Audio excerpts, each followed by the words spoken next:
ናብ ሓደ ክፍሊ ኣትኹም ስለምንታይ ከም ዝኣትኹም ጠፊእኩም ይፈልጥ ዶ? ወይ ከዓ ስም ሓደ ትፈልጥዎ ሰብ ንምዝካር ትጽገሙ ዶ? ምርሳዕ ናይ ዕድመ ጸገም ጥራይ ኣይኮነን። ሎሚ ሓንጎልና ንምንታይ ከም ዝርስዕን ብኸመይ ክነሕድሶን ከም እንኽእል ክንርኢና። ብዙሕ ሰብ ምርሳዕ ምስ እርጋን ጥራይ ዝመጽእ ይመስሎ። ካብ ህፃናት ክሳብ ዓበይቲ ብጸገም ምርሳዕ ክጥቅዑ ይኽእሉ እዮም። እቲ ምኽንያት ግን ካብ ኣመጋግባና ክሳብ ድቃስና ክኸውን ይኽእል እዩ።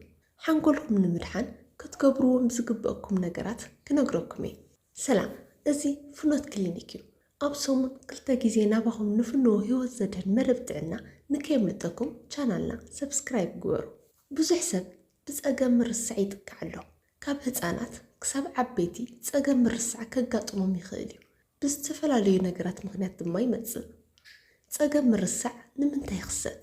ኣብ ናይ መዓልታዊ ንጥፈታትና ናብ ኣእምሮና ዝመፁ ንህይወትና ጠቐምቲ ዝኾኑ ሓበሬታታት ሓንጎልና መዝጊቡ ኣብ ክፍሊ መዝገብ ተዘክሮ ከቐምጦም ይግባእ። እንተኾነ ግን ኣእምሮና ብተደጋጋሚ እዚ ተግባር እዚ ብትኽክል ምስ ዝስእን ጸገም ምርሳዕ ስለ ዝስዕብ ሓደ ሰብ ንቡር ስርሑ ንምክያድ ይጽገም። ክእለት ምዝካር ንህይወትና ዝያዳ መቐረት ይህባ። ምክንያቱ እዚ ክእለት እዚ እንተዝህልወና ነይሩ መልክዕና ኣብ መስትያት ክንጥምት ከለና እኳ መን ምዃንና ንምፍላጥ ምተጸገምና ነርና። ጸገም ምርሳዕ ዋላ እኳ ምስ ዕድመ ምውሳኽ ተታሒዙ ዝፍጠር እንተኾነ ሕጂ ዘለዉ መጽናዕትታት ከም ዘርእይዎ ግን ኣብ ዝኾነ ናይ ዕድመ ክልል ክኽሰት ይኽእል እዩ። ጸገም ምርሳዕ ብዝተፈላለዩ ምኽንያታት ክመጽእ ይኽእል እዩ። ብሰንኪ ሕፅረት ድቃስ፣ ብበዝሒ ጭንቀት ወይ ካብ መጠን ንላዕሊ ብምጭናቕ፣ ብዝተፈላለዩ ናይ ስነ ኣእምሮን ውሽጣዊ ደዌን ሕማማት፣ ናይ ነርቭ ጸገም ከምኡውን ሕማማት ሓንጎልን ካልኦትን ክመጽኡ ይኽእሉ እዮም። ዕድመ ምውሳኽ ብፍላይ ካብ 65 ዓመት ንላዕሊ ኣብ ስድራ ቤት ተመሳሳሊ ጸገም ምህላው ከም ኣልዛይመር ዝበሉ ናይ ነርቭ ሕማማት፣ ደጋጊምካ ኣብ ርእሲ ዝበጽሕ መጉዳእቲ ወይ ሓደጋ፣ ንነዊሕ እዋን ሽጋራ ምትካኽን ኣልኮላዊ መስተ ምዝውታርን፣ ጥዑይ ዘይኮነ ኣመጋግባን ሕፅረት ቫይታሚንን፣ ናይ ኣእምሮ ሕማማት ብፍላይ ድብርት ወይ ጭንቀት፣ ሕማም ሽኮርን ጸቕጢ ደምን HIV፣ ጸገም ታይሮይድ ዘለዎም። ጸገም ምርሳዕ ዘጋጥሙ ሰብ ባዕሉ እንታይ ክገብር ይኽእል? እቲ ቀዳማይ ጭንቀት ምቕናስ። ጭንቀት ምቕናስ ኣዝዩ ኣገዳሲ እዩ። እቲ ካልኣይ እኹል ድቃስ ምድቃስ። ሓንጎል ንምስራሕ ዕረፍቲ የድልዮ እዩ። ሓደ ዓብይ ሰብ ኣብ መዓልቲ ካብ 7 ክሳብ 8 ሰዓታት ክድቅስ የድልዮ። እቲ ሳልሳይ እኹል ማይ ምስታይ። ሓንጎል ካብ 75% ንላዕሊ ማይ ስለ ዝኾነ ንደቂ ኣንስትዮ ክሳብ 2.3 ሊትሮ ንደቂ ተባዕትዮ ድማ ክሳብ 3 ሊትሮ ኣብ መዓልቲ ክሰትዩ ይምከር። እቲ ራብዓይ ድማ ምንቅስቓስ ኣካል። ኣብ መዓልቲ ን30 ደቂቕ ዝኸውን ቀሊል ምንቅስቓስ ምግባር ዋሕዚ ደም ናብ ሓንጎል ይውስኽ። እቲ ሓምሻይ ድማ ሓድሽቲ ነገር ምምሃር፣ ሓድሽ ሞያ፣ ሓድሽ ቋንቋ ወይ ሓድሽ ክእለት ምምሃር ናይ ምዝካር ዓቕሚ ሓንጎል ይውስኽ። እቲ ሻድሻይ ድማ ንሓንጎል ዘነቓቕሑ ፀወታታት፣ ናይ ኣእምሮ ፀወታታት ምፅዋት። እቲ ሸውዓይ መዘኻኸሪ መሓዝ፣ ዝርሳዕ ነገራት ኣብ ወረቐት ጽሒፍካ ምልጣፍ። እቲ ሻምናይ ማሕበራዊ ርክብ ምስ ሰባት ግዜ ምሕላፍን ምፅዋትን። እቲ ታሽዓይ ኣመጋግባ፣ ንሓንጎል ዝጠቕሙ ምግብታት ምምጋብ። ገለገለ ምግብታት ንጥዕና ሓንጎል ንዓቕሚ ምዝካርን ንናይ ምርዳእ ተግባራትን ከም ዝሕግዙ ብሳይንስ ተረጋጊጹ እዩ። እዞም ምግብታት እዚኦም ብቐጥታ በሊሕ እኳ እንተዘይገበሩኻ ንናይ ሓንጎል ስራሕ ይዕርይዎ፣ ካብ ምጉዳል ናይ ምርዳእ ዓቕሚ ይከላኸሉ፣ ከምኡውን ንምዝካርን ንትኹረትን ንንጹር ኣእምሮን ይውስኹ። ሓንጎል ካብቲ መዓልታዊ ናይ ሓይሊ ፍጀትኹም ካብ 20 ክሳብ 25% ይጥቀም። ብቐንዱ ብግሉኮስን ብፋቲ ኣሲድን መልክዕ ንጥረ ምግብታት ንተግባር ሓንጎል ብዝተፈላለዩ መንገድታት ይጸልዎ። እምበኣር ዓቕሚ ምዝካርን ተግባር ሓንጎልን ዘሳልጡ ክትምገቡውን ዝግበአኩም 8 ምግብታት ብዝርዝር ክነግረኩም። እቲ ቀዳማይ ዓሳ፣ ብፍላይ ድማ ሳልሞን። ዓሳታት ብኦሜጋ 3 ሃብታማት እዮም። እዚ ድማ ሓንጎል ዋህዮታት ንምሕዳስን ንዝኽሪ ንምዕባይን ይሕግዙ።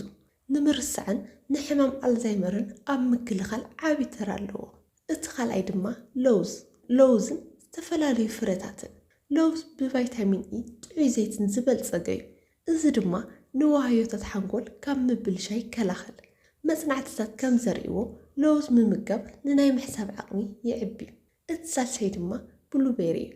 ኣንቲ ኦክሲዳንት ስለ ዘለዎም ንሓንጎል ካብ ጭንቀትን ካብ እርጋንን ይከላኸሉ። ናይ ምርሳዕ ፀገም ድማ ንኸይመጽእ ይሕግዙ። እቲ ራብዓይ ድማ ዕርዲ እዩ። ኩኩሚን ዝበሃል ንጥረ ነገር ኣለዎ። እዚ ንጥረ ነገር እዚ ናብ ሓንጎል ብቐጥታ ብምእታው ወሃዮታት ሓንጎል ንኽበዝሑን ንዝኽሪ ንምምሕያሽን ይሕግዝ። እቲ ሓምሻይ ድማ ጎመን ብቫይታሚን ኬ ኣዝዩ ሃብታም እዩ። እዚ ቫይታሚን እዚ ንዝኽሪ ንምሕላው ኣዝዩ ወሳኒ እዩ። ከምኡ እውን ፀረ ነድሪ ስለ ዝኾነ ንሓንጎል ካብ ጉድኣት ይከላኸል። እቲ ሻድሻይ ድማ እንቁላሊሕ ብቫይታሚን ቢ6 ቢ12 ከምኡ ድማ ኮሊን ዝበሃሉ ንጥረ ምግብታት ሃብታም እዩ። ኮሊን ንዝኽርን ንስራሕቲ ሓንጎልን ኣዝዩ ኣገዳሲ እዩ። እቲ ሻብዓይ ድማ ጸሊም ቾኮሌት ፍላቮናይድ ዝበሃሉ ንጥረ ነገራት ኣለዉ። እዚኦም ድማ ዋሕዚ ደም ናብ ሓንጎል ብምውሳኽ ንናይ ምምሃርን ንዝኽርን ዓቕሚ ይጠቅም። እቲ ሻምናይ ድማ ግሪንቲ እዩ። ኣተኩሮ ንምዕባይን ሓንጎል ንኸይደክምን ይሕግዝ። ንዝኽሪ ዘማሓሹ ንጥረ ነገራት እውን ሒዙ ይርከብ። ንሓንጎል ጎድኣቲ ዝኾኑ ምግብታት ድማ ብጣዕሚ ሽኮር ፋት ዘለዎ ምግብታት ዓቕሚ ምዝካር ስለ ዝጎድኡ ክተርሕቑ ይግባእ። ልዕሊ ዓቐን ኣልኮል ምጥቃም ወሃዮታት ሓንጎል ይጎድእ። ሰብ ዝሰርሖ መመቃሪታት እውን ስምዒትን ምርዳእን ክጸሉ ይኽእሉ እዮም። ብሓፈሽኡ ሓደ ምግቢ ጥራይ ብኡንብኡ በሊሕ እኳ እንተዘይገበረካ ንሓንጎል ዝጥዕም ኣመጋግባ ግን ንምምሃርን ንምዝካርን ይመሓይሽ። ነዊሕ ግዜ ዝጸንሕ ጥዕና ሓንጎል ይድግፍ። ከምኡ እውን ምጉዳል ዓቕሚ ምርዳእን ምክልኻል ይሕግዝ። በዞም ኩሎም ነገራት ለውጢ እንተዘይሃልዩ ሕክምና ከድሊ ስለ ዝኽእል ሓኪም ክተማኽሩ ይግባእ። ኣብ ከቢድ ፀገም ከም ዘለኻ ዝሕብሩ ክነግረካ ካብዞም ዝነግረካ ብተደጋጋሚ ዘጋጥመካ እንተኾይኑ ሕክምና ክትኸድ ኣገዳሲ እዩ። እቲ ቀዳማይ ዕለታዊ ንጥፈታትካ ክዕንቀፍ ከሎ ንቡርን ልሙድን ዝኾነ ስራሕ ንምስራሕ ምስ ትጽገም። ንኣብነት ምግቢ ንምስራሕ ምስ ትጽገም፣ ቴሌፎን ንምጥቃም ምስ ትርስዕ፣ ኣብ ስራሕ ወይ ኣብ ቤት ትምህርቲ ዝነበረካ ብቕዓት ብሰንኪ ምርሳዕ ምስ ዝቕንስ። እቲ ካልኣይ ቦታን ግዜን ምስ ዝጠፈካ ኣብ ትፈልጦ ከባቢ እናሃለኻ መንገዲ ምስ ዝጠፈካ ወይ ኣበይ ከም ዘለኻ ክትፈልጥ ምስ ትጽገም። እንታይ ዕለት ወይ እንታይ ወርሒ ምዃኑ ብተደጋጋሚ ምስ ዝጠፈካ። እቲ ሳልሳይ ሓደ ነገር ደጋጊምካ ክትሓትት ከለኻ ሓደ መልሲ ተነጊርካ ከሎ ድሕሪ ሂደት ደቓይቕ እንደገና ተመሳሳሊ ሕቶ ምስ ትሓትት። ሓደ ዕላል ደጋጊምካ ክትዛረብ ከለኻ ከም ዘይትዛረብካዮ ጌርካ። እቲ ራብዓይ ውሳነ ንምሃብ ወይ ንምሕሳብ ምስ ትጽገም። ቀሊል ዝኾነ ሓሳብ ንምሕሳብ ምስ ትጽገም። ንኣብነት ኣብ ድኳን ዝወሃበካ መልሲ ንምፍላጥ፣ ትኽክለኛ ውሳነ ንምሃብ ዓቕሚ ምስ ትስእን። እቲ ሓምሻይ ድማ ናይ ባህሪ ወይ ናይ ስምዒት ለውጢ ምስ ዝመጽእ ብዘይ ዋላ ሓደ ምኽንያት ብርቱዕ ቁጥዐ፣ ጭንቀት ወይ ፍርሒ ምስ ዝስምዐካ ካብ ማሕበራዊ ርክባት ርእስኻ ክትእክብን ሰባት ክትጸልእን ምስ ትጅምር። እቲ ሻድሻይ ድማ ንጥዕናኻ ሓደገኛ ዝኾኑ ነገራት ክትርስዕ ከለኻ መድሓኒት ምውሳድ ምስ ትርስዕ፣ ማዕጾ ገዛ ከይዓጽኻዮ ምስ ትወፅእ።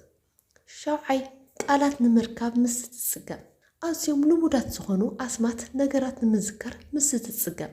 ንኣብነት ብርጭቆ ንምባል እቲ ማይ ዝሰተየሉ ነገር እናበልካ ክትገልጽ ምስ ትፍትን።